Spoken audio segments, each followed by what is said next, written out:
মসজিদে যতক্ষণ বসা থাকে এক ফেরেশতা ডাইনে বসা চোখের পানি জড়াইতে থাকে, আল্লাহুম্মা গফিরলা, আল্লাহ আরে মাফ করে দেন না। আল্লাহ বলে তোরা তো আইলো গেল কি, আপনার ঘরেই তো বের হইছে, আমাকে জিজ্ঞাসা করেন কেন তোর দিলে এত ব্যথা কেন? আপনার ঘরেই তো বের হইছে, বন্দা তো আপনারই সৃষ্টির সেরা, তো আপনিই বানাইছেন। ও যদিও না কান্দে তো আমি ওর পক্ষ হয়ে একটু কান্দতেছি, অসুবিধা কি? আরেকজন বলে আল্লাহুম্মা আরহাম আলাইহি, আল্লাহর উপরে দয়া করেন না। আপনার ঘরে বসে রইল, তারপরে যদি দয়া না করেন তো বাজারে গেলে করবেন, ওটা তো দয়ার জায়গাই না। কি করে না করে না দোয়া। যতক্ষণ মসজিদে বসে থাকে আরেকজন নামাজের সওয়াব লিখতে থাকে।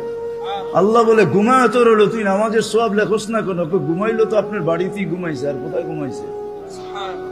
সওয়াব লিখবো না তো লিখবো না কেন? এটাও ফেরেশতা চালায়। আপনি ভাবেন শ্বাস প্রশ্বাস এমনি নেন? কন্ট্রোল রুম আছে, কন্ট্রোল রুম। হ্যাঁ, হাবায়েক ফি আখবারিল মালায়েক কিতাবে আছে, জালালউদ্দিন সুয়ুতি রহমাতুল্লাহ আলাইহি লেখা। যখন শ্বাস নেই তো ফেরেশতা বলে আল্লাহ আমসিকা ওয়াতরুক, বন্ধ করে দিব না খোলা রাখবো? আল্লাহ 1,60,000 বার মেসেজ থ্রো করে, অটো উতরুক আলী আবদি আজাল, খোলা রাখ, সীমা রেখা দেওয়া আছে। যেদিন সীমা রেখায় আসবে ওই দিন বলবো টানবো তো আর ছাড়তে দিবি না, ছাড়বো তো আর টানতে দিবি না।